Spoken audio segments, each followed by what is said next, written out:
What is submission? சரணாகதி என்பது என்ன? அன்பு செலுத்துதல் என்றால் என்ன? விழிப்புணர்வோடு இருத்தல் என்றால் அன்பு செலுத்துதல். உங்க ஏரியால ஒரு எழுத்தாளர் இருக்கார், அழகிய பெரியவன் அவருக்கு பேரு.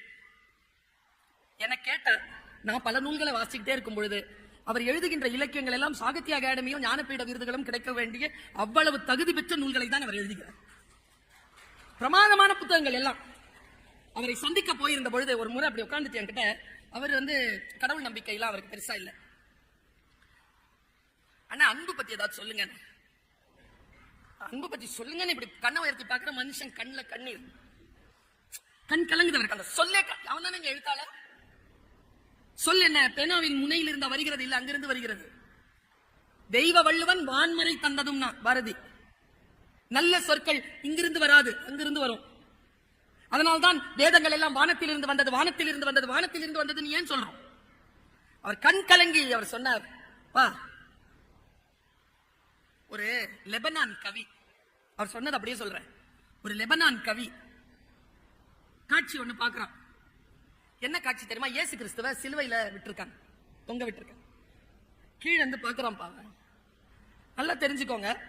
எல்லா கவிஞர்களும் நாம் பார்க்கின்ற பார்வையைத்தான் கவிஞர்கள் வித்தியாசமாக பார்க்கிறார்கள். தூண்டில் மீன், எத்தனை பேர் பார்த்திருப்போம் தூண்டில் மீன்? தூண்டில் மீன் கவிஞன் மட்டும் தான் பார்க்கிறான். அதன் கண்களில் விடை பெற்றுக் கொண்டது நதி. கவிஞனால் மட்டும்தான் அதை பார்க்க முடியும். பெருங்கடலை அசைத்துக் கொண்டிருக்கிறது மீன் குஞ்சின் சின்ன துடுப்பு. மீன் குஞ்சு நீந்திக்கிட்டு இருக்கிறத நம்ம எல்லாரும் தான் பார்க்கிறோம். ஆனா நான் மீன் குஞ்சு தான், சின்ன துடுப்பு தான். ஆனால் நான் அசைத்துக் கொண்டிருப்பது பெருங்கடலை. இப்படி பார்க்க முடியும் கவிஞனால். கடைசியிலேயும் முதிர்த்த பிறகு நிலவை சூடிக்கொள்கிறது மரம். பௌர்ணமி நைட்ல மொட்டை மரத்தை பாருங்க, அதன் தலையில் சூடிக்கொண்டிருக்கும் நிலவை. கவிஞர்களால் மட்டுமே தான் உலகத்தை வித்தியாசமாக பார்க்க முடியும்.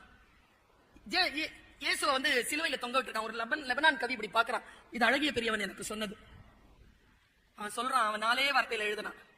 அவனை முழு கிரீடம் இப்படி போட்டிருக்காங்க இயேசு கிறிஸ்துக்கு. ரத்தம் படியுது. அவன் எழுதுறான், என்ன கருணையான உலகம், முல்லை விதைத்தால் ரோஜா அல்லவா முளைக்கிறது. அன்புங்க. அவர் பாவமே செய்யலீங்க, எல்லா பாவமும் செய்யாதீங்கப்பான்னு சொன்னதனால தூக்கல் இடப்பட்டார். இதுதான் இயேசு